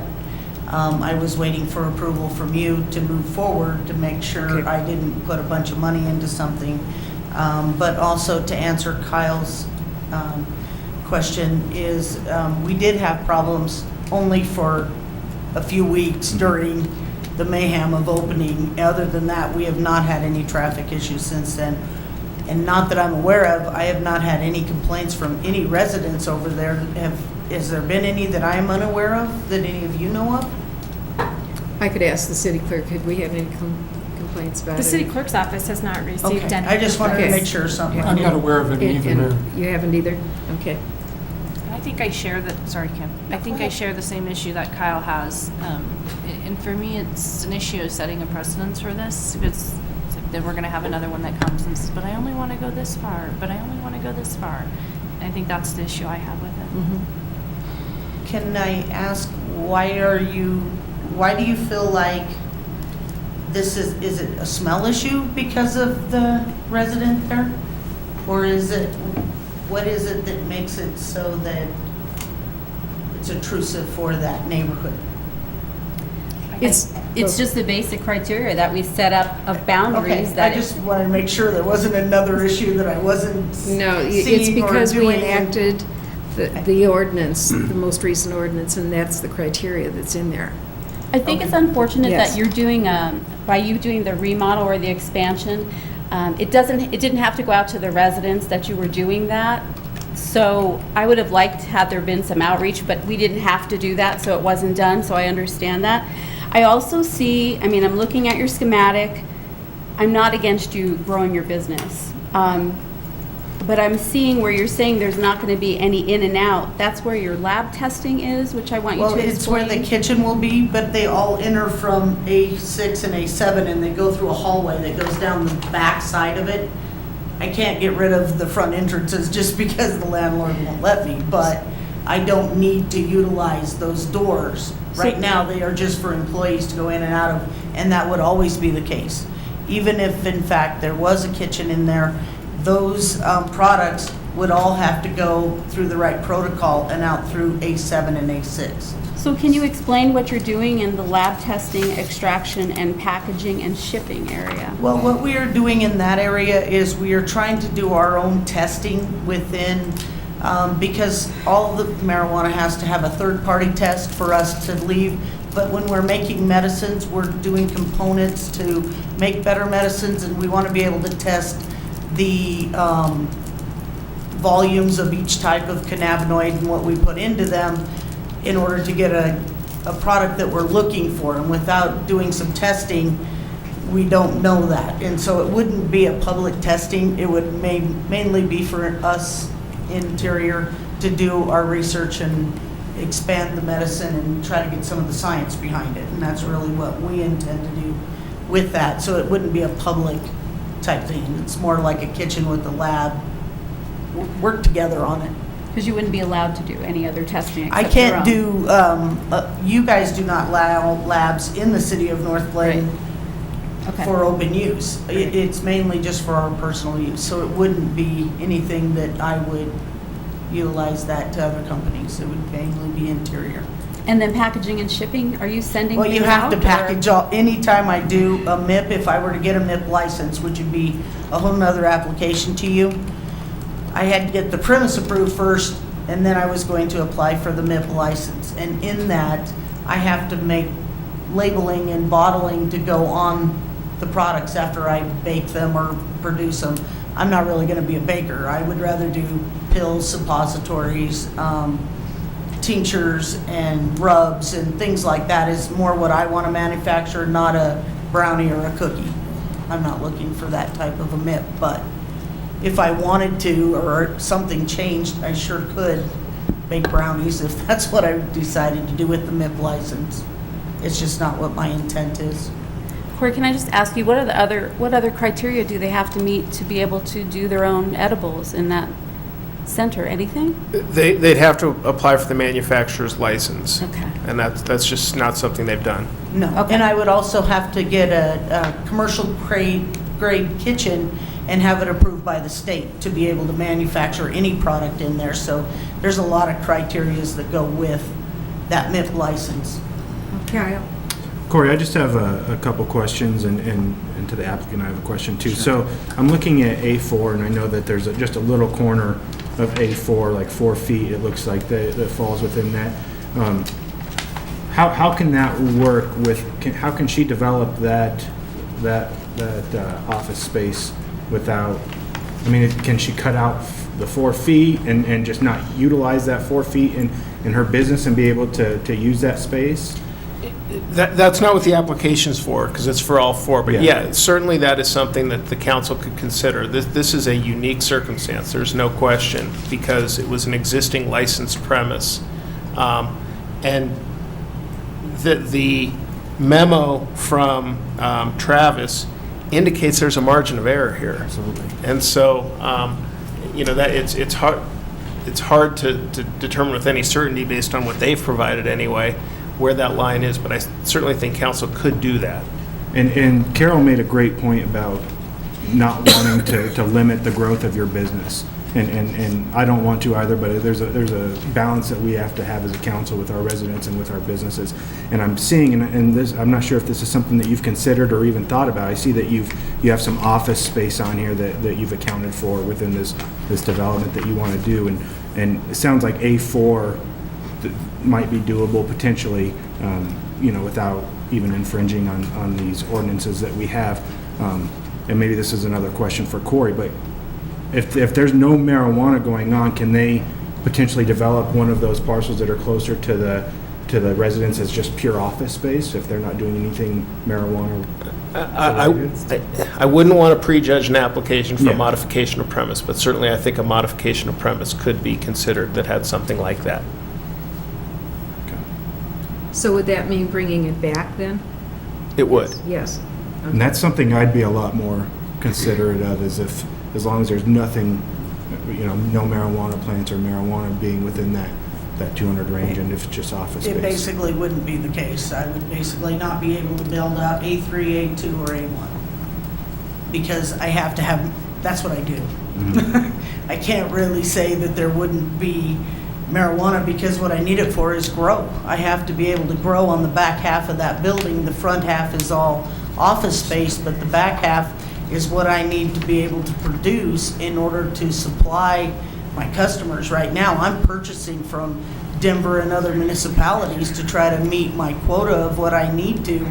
And so that's the reason why I want to be able to expand into these areas, is to be able to be more profitable, make a profit, because right now I'm purchasing because I don't have enough growth space, and there's not a lot of growth space in the city of Northglenn anywhere to go. So we're just trying to utilize a building that we were already in. We've already got it secure. We're safe. We do good protocol. We will do everything we can to keep that neighborhood. And if you would like, I'm not opposed to putting a public notice out. If you guys would like to see, I would do that just to see if I could utilize this building, because I've already rented it for 10 years. I ain't got no other options here. So I would love to be able to do anything I could to accommodate the community, because I understand why you have the rules you do, and I'm not trying to bend them or push them or, like Kyle said, push them further and further each time. That's not my intent. It was literally just to utilize a building that was being unoccupied for me. Kim? Yeah, I was just gonna say that I guess all along when you first moved in there, I could see this happening, that you would eventually have the whole building. Because it just, to me, makes business sense that that's what you would want to be doing. I think it's a whole marijuana business, so whether offices are at that end or it's plants or anything else, it's still the whole business. Yes, ma'am. So we have to take it as the business. I have no issue with it. I think it is close, and we have changed those, but I think that was to stop additional businesses from coming in, not to inhibit our current businesses that we've already licensed. But can you tell us a little bit about how you plan on venting the new area and just the venting system between the old and the new? And then the kitchen, you're just putting that in case you're going to go to that forward, or are you actually going to be using I would really the like kitchen? to do that. I just haven't applied for it yet. Okay. And so therefore, it's a future It's a expansion future. that I haven't gotten approval from you, so I can't say, yeah, I'm definitely putting a kitchen in there till I'm sure you guys approve it. So that's Okay. kind of where I'm at with that. Okay, and if you were to come back with the kitchen approval or the MIP, and we said no, how would you be able to utilize that space? I would use it all for grow. For more grow? I wouldn't put in the kitchen. I would utilize it for grow. And to answer your question on the scrubbers, we've got HIPAA filters that we've put into the units in order to stop any smell that is going out. We now have discovered a few more vents where we have fresh air intake coming in, because we just had our first very large harvest, and I noticed that the smell had gotten a little stronger just during that 1 week or 2 week of harvest time, because it's kind of like a flowering time. And I noticed that my back vents did not quite keep the smell in as much as I wanted them to. I am now researching additional filters to put them in there, because it didn't have filters originally. So I am now working with some of the local filter people to make sure that I've got some HIPAA compliant filters in those back, in order to slow down that smell, where I didn't realize it would go out the vents in the back. And so I'm addressing that without even, just because I don't want it. I want to make sure that I'm compliant to my neighbors, and I do a great job. Thank you. Any other discussion? Marcy? I'll let Corey go first because he might be answering my question. Mayor and council, the licensee mentioned something, and I just want to, and it's consistent with what Mayor Pro Tem Dodge brought up earlier, and that is, under our current ordinance, there is not contemplated a hearing on a modification of premise. But having said that, it is never a bad idea to have more process. And so if council would like to have a public hearing on the modification of premise and do the notice that's required under the Northglenn marijuana ordinance, it could continue tonight's hearing to a date certain and get the notices out consistent with the Northglenn marijuana ordinance were this a new application. As I indicated at the very beginning, this is unique. It's largely unprecedented because of the way in which the original license would not impact before or after the distance limitations, but the new one does, the modification. So certainly council could continue it. I would suggest approximately 45 days out to give the city time to do the notice, but that is certainly an option. Well, that would certainly make me more comfortable, but still, we still have an ordinance in place right now that we would be going against, basically, if we accepted that. And here's why I think you have a basis for denial. All right. But I don't want to suggest that it would be violating the ordinance, because the ordinance says that a licensee's compliance with the distance regulations is determined at the time of the license. What is different here is that doesn't contemplate an expansion of the premise. So I don't want to suggest this would violate the ordinance. It gives you have a basis to approve, but you also have a basis to deny, because it's the modification, not the initial license, that triggers the distance limitations. Okay, all right. Any other? Yes, So Joyce, Marcy? that actually answers part of where I was heading with my question, and that was, can we go through that process, since you've been so kind to be willing to do that? But I guess the question I have is, in the notice that the residents would receive, is there any verbiage that would come around it being this close, or would it just be very standardized language? Like, would a resident really get what we're saying in the verbiage? The verbiage would be a modification to expand. That's what the verbiage would. But not a distance sector. Correct. Because that would predispose the application one way or another. So that's why I wouldn't recommend putting that. But I would recommend a modification to expand. And what was the distance that you send them out to within, 500 feet. is it 500 feet? I don't remember. I think that's right. 500 feet? I believe so. that. Joanna, what It's is in all directions. Or did we increase that, actually? I thought we increased it. And I just don't remember, and I don't have the current. It was originally 500 feet. I think we Yeah. increased that, actually. So the reason I bring that up is that, But it would also be the neighborhood note. I mean, it's that neighborhood notice that was just approved as well. So do you recall, Joanna? She's checking. what I would hate to see happen by putting that notice out is having a whole bunch of people that aren't affected show up as like a lynch mob mentality, because I'm not about that at all. I mean, I really support what you're doing. I do. And you've always come through and you've followed through on everything you've done, and you've done it well. I just hate that that's in the ordinance. So, yeah, I don't know. I have a question for you, Corey. So, can you just, I guess, explain to us the predisposition that you, because I think it's important to say this application is going to, I mean, potentially marijuana will be within 100 feet of residential property. And I mean, I'm not trying to skew it one way or the other, but that's that's a valid piece of information, in my opinion. Two things. First of all, the radius is 1/2 mile, just to answer the question. So the reason that, in my mind, that would skew it or predispose it is because what your ordinance says is the determination as to the propriety of a location is determined at the time the initial license is issued. And so by putting that distance in the notice, you're basically suggesting that the new location doesn't comply. And I don't think that's correct. It doesn't contemplate the expansion, which is why I think you have a basis for determining either way. But if you put that in the notice, I would suggest that reflects a potential predisposition, that you recognize that the licensed premise is within that distance. And that's not entirely true, because the portion that's licensed today is not.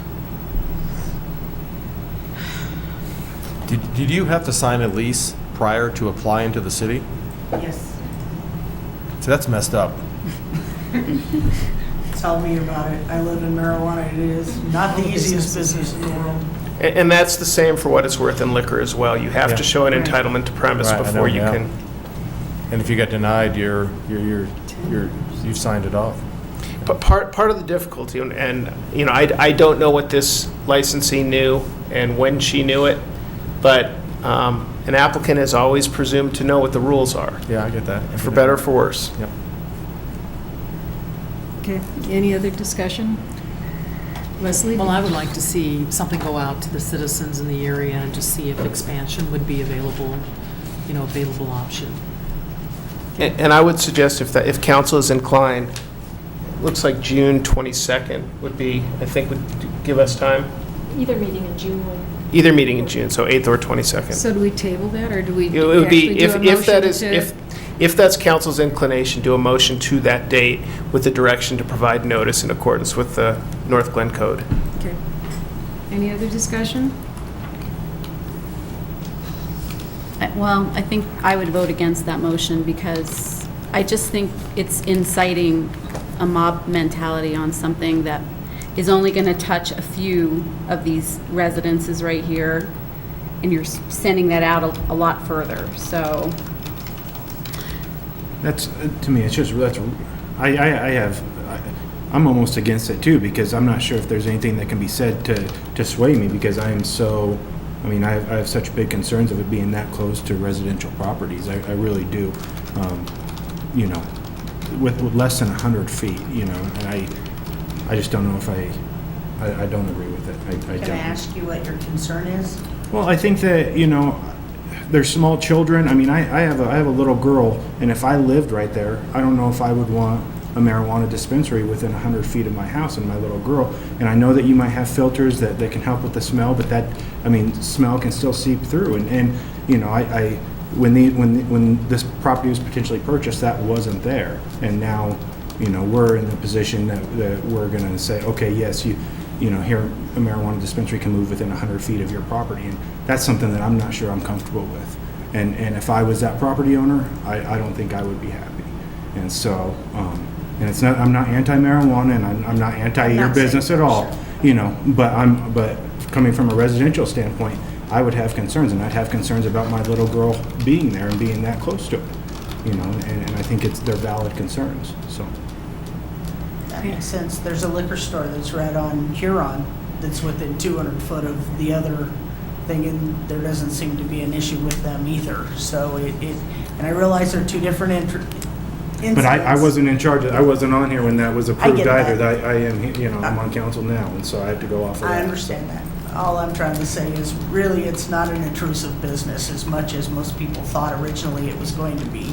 And I really do think that it's helping people, and we have a valued business, and I just want to be able to expand it. And I would take into consideration your little girl, because I do want to make sure that the community is in good shape, and I don't get any complaints, and the kids ride up and down the street all the time up there. They don't have any problems. There really is nobody at that end of the thing. If we see any kids come down to our end, we typically tell them they don't need to be up in the parking lot. There's a lot of cars. We'll tell them other things and just get them moving on. But I would say only once did I ever see kids up in my parking lot at all, or even on my side of the street.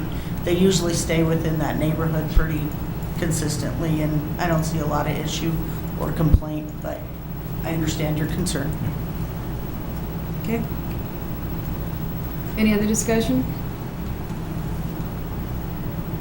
Oh, I don't hear anyone really trying to do a motion for modification.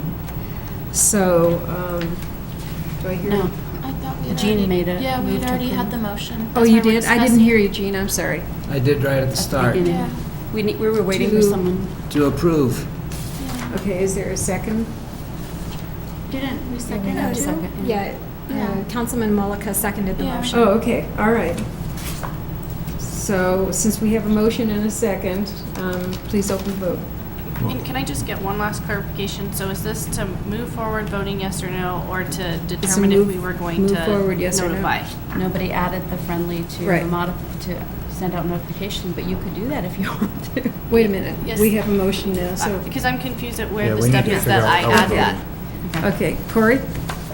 The motion on the floor is to approve the modification of premise. Okay. So a vote in favor would be to approve. Okay. So If you there want is, a if there is a, modification- if there is a desire to amend that motion, change that motion, council can do so, but right now, the motion on the floor is to approve. Okay, well, so I think that's where I'm trying to insert that my friendly would be that I would like to postpone this, notify residents in the surrounding area, and bring it back. If they don't show up, then that's on them. Okay, is there? I'm going to defer to the parliamentarian who's sitting to your left. Is there, The a- motion to postpone takes precedence. say that If again, there's a Nancy? second and a specific. So I'll second Marcy then. So this would be So I think the motion is to. friendly or no? No, it is a motion that takes precedence, as the parliamentarian said. Right. That would be a motion to continue the modification of premise application. And it will need either June 8th or 22nd Okay. as part of the motion, with notice to be provided in accordance with the Northglenn Code. Okay, to June 8th. Okay, second? I second, yeah. Okay. Any discussion on the motion? Hearing none, please open the vote. Just one moment, please. All right.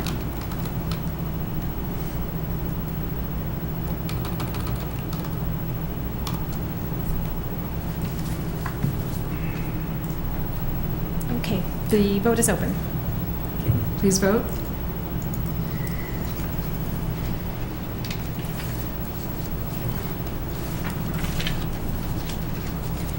The motion, I'll close that vote, and the motion to continue the modification of premises application to set a public hearing on the application for June 8th and to provide notices in accordance with the Northglenn Municipal Code fails due to a tie vote.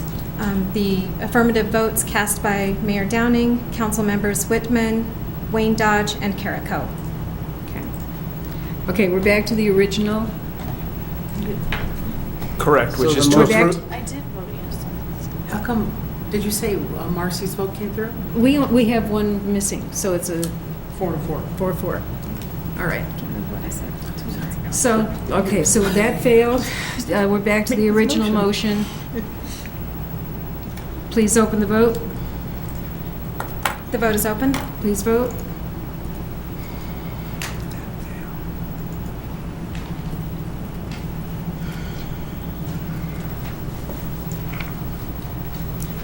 I close that vote, and CR 64 fails due to a tie vote. The affirmative votes cast by Mayor Downing, Councilmember Carol Dodge, Snetzinger, and Winnicky. Okay, thank you. So, with that, it has failed? It has failed. It has failed. I'm sorry. Okay, thank you. Okay, so at this point, can I stay in A4, or do I have to tear out all the build-out I put into A4? I think you need to apply for A4. Yes, and as I understand it, A4 is where part of the error was with the state. Is that correct, Joanna? That is correct. And so I mean, my review of the emails between the state and the city of Northglenn, the state made a mistake. Okay. in licensing a portion of the premise that the city of Northglenn did not license. Okay. All right, thank you. So I just need to know what to do. I apologize, I don't know what I do.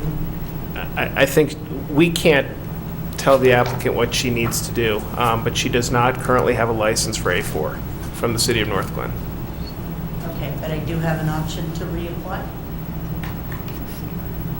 For Yeah, that's more of A4? a clerk question. For A4? Or, Yeah, she has not, I would suggest under these circumstances, she would have the ability to apply for A4 only, yes.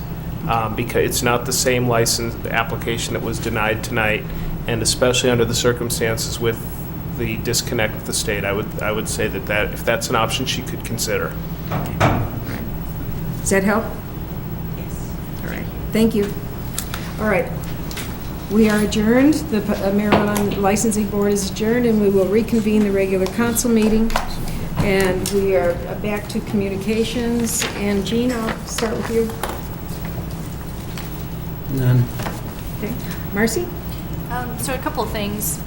Last Monday night, the students from Northglenn STEM School made a comment that they were doing some presentations on Wednesday night, and I was able to sneak away and get over there. And I just wanted to say that I think there were 5 groups of students that had done programs, and I was really blown away. And one of them in particular that I just want to share really quick is a group of students, their classmate has cerebral palsy, and I believe one other thing, and he uses an iPad to communicate, and he was really struggling with it because his wrist would change the screen. And the students actually developed a plastic device to lay over the iPad and developed it for each of the apps that he uses so that he can lay it down and be able to communicate. And so a couple things there is that the engineering that went into that, and then the fact that the students really took on one of their classmates and helped them was really impressive. So I wish more folks would have known about it and been able to go out and see all the presentations, because all 5 of them were really great. So I enjoyed that. And then I went to the Almost Home event on Friday with a couple other council members, and it was a great event, and it was much appreciated. Very good. Well, the mayor and I attended the Adams County Mayoral and Commissioners Award, and what a great event that is, honoring kids that have strived to break out of, problems, areas that they have in their life. And Jenny and Amanda and Margot did a fantastic job helping make that happen, along with some other folks too. But just a great job and a really nice event, and something I really appreciate being able to go to. Also wanted to mention that Joyce and I also went to the Stookie Elementary Fair, and that was fun. It was an opportunity to talk to the younger grades, the elementaries, about promoting our Northglenn free events, our concerts, our movies, our free swim and ice cream, and give them another book, for their parents to look at. So, the recreation book. So that was a lot of fun, and the kids were just so excited. So I'm pretty sure it's going to happen again, because they were just all excited, and several of our businesses were there too, promoting different things and giving out tchotchkes and whatnot. Also wanted to mention that I'm sure you all saw in front of the Sentinel that there is a new school board member for District 4, and his name is Brian Batts. And he seems like he's going to be a fantastic addition to their board, and very well spoken, and a great addition. Last week they had a bunch of universities come in, and the school board talked to them about what they're looking for with with the students, what they want to see besides, of course, great GPAs and well-roundedness, but they're really looking for a lot of great characteristics too. So that was really pretty interesting. And I mean, I'm telling you, a lot of the colleges showed up for this, and it was very good. Attended the ribbon cutting at Nick and Jim's. I'm so excited to be eating there soon. And the Thoroughly Modern Millie was a phenomenal production. So kudos to Michael and his team and Kim on putting that on, because that was really good. And I just wanted to mention we're having a Ward 2 meeting on the 20th at 6:30 over at the M&O. So for Ward 2 members and anybody who wants to attend, please join us. Carol? Just a couple of things. This is the last time you'll hear me talk about the acapella series. This Friday is the last of the series, and it will be the Face vocal group. Very popular, so get your tickets ahead of time. It's at 7:30 at the Rec Center. And the other event will be on June 9th, and it's Mayor on the Move, but it's the youth edition of Mayor on the Move. So residents come and eat hot dogs and ice cream with the mayor, staff, and probably a few council members, and it'll be in the Fox Run Central Park. But the youth commission members will also be there, and they're going to try and recruit some new members. So if you come as a resident, bring your middle schoolers and high school age students, and hopefully some of them will join up for the youth commission. Okay, I just have a couple things that I just want to share. Not only the Stookie Fair that we went to, but I went to the Stookie choir that they had the following Monday evening. It was the first ever choir that they put on. The kids were so good, but not only that, Northglenn Chorale actually let some of their members come in there, and they backed up the kids singing. And it was so good. The kids were so excited. It was really a lot of fun. Yeah. So I just wanted to share that, and I hope that they do it again. The kids have such wonderful voices. I'm jealous. I mean, seriously. I did also go to the Northglenn High School. Marcy and I were there, and I have to agree. I mean, for some reason the attendance was not there, but the kids the projects that they, really exhibited were wonderful, and especially the one that Marcy was talking about. The young man, when he used his iPad, because of his arm movement, when he moved his arm, it just wiped everything out. And so then when they designed that pad for each one of his applications, he could utilize anything, so that was good. And they had several other really good exhibits also. So I hope the school figures out how to get the word out so more people come. It's unfortunate because they did a good job, and I really applaud the STEM school for all they're doing. The other thing I want to mention is Stonehawker actually had a tour. The Denver Historic downtown brought in 45 people and toured the farmhouse and the land and then the property over there, and they are very impressed with what we've done, so I was very excited about that. And then we went to Law Day. It was on May 1st, and that was just always awesome. I mean, and I just want to recognize the fact that we had a volunteer that was recognized. He's 92 years old. I believe he's 92, isn't he, Jim? And he's actually going to come to next council meeting, so we can recognize him also. He still volunteers. The officers go pick him up. They bring him over to the police department. He does whatever he does over there, and then he goes back home. And he's just so excited to be part of Northglenn, and that's the kind of folks that we really appreciate. So that's what I have. So a couple weeks ago, I went to upstate New York and flew in there in shorts and into a snowstorm, 2 inches of snow, and brought my 84-year-old mom back to Colorado here for 9 days, and we've had our 9 days of rain, of course. I took her to the airport today, and of course the sun came out. So, but with that, I took her to the May Mayhem, the dodgeball tournament. She wouldn't play, okay? So, but she enjoyed watching the firemen play and the kids and all that kind of stuff. So we stayed there for, I don't know, probably about 2.5 hours or so. It was a good time. So that was one thing. So it was fun, and kudos to the Youth Commission on that one. It was a good event. The last thing I'll just say is on 53 days till the Ducky Derby. So. I only have one thing, Mayor. We have a free landfill day the city does this Saturday, and so I would encourage the residents to take advantage of that and get on the website or call the city for more information. Make sure that they take their license with them, otherwise they won't be able to. Yep. Friday, I also attended the Almost Home annual gala, and I was contacted afterwards by some of the staff from Almost Home, and they wanted to express their thank you again to the council for us being part of their organization and for sponsoring the event. It was pretty nice to have our name mentioned several times by the MC and how good it was to have Northglenn as part of the event. So it was a really nice evening, really interesting live auction, and it was kind of fun. So that's all I have. They just said thank you. Great. Okay. Joanna? Nothing tonight, Mayor.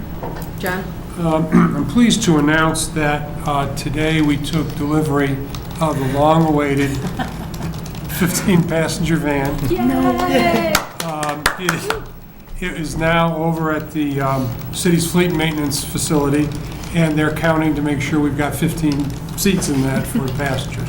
So, but they're doing their thing quickly so that we can get that van on the road. Okay. Corey? I can't top that, nothing. How long has it been? I know. Too long. I know. Next one of the year. All right. Next is public invited to be heard, 3 minutes per speaker. Is there anyone that would like to speak to council for up to 3 minutes? No? Seeing no one approach, I'll move for adjournment to, and then go right into executive session pursuant, number 1, pursuant to Section 4.5, Parent G of the City of Northglenn Home Rule Charter for negotiations concerning the purchase, sale, lease, or other acquisition of real or personal property or interest therein, or concerning any contracts except those required to be the subject of competitive bidding regarding water and wastewater, and 2, pursuant to Section 4.5, Parent D of the City of Northglenn Home Rule Charter for legal consultation and advice regarding marijuana taxation. Second. Okay, please open the vote. The vote is open. Please vote.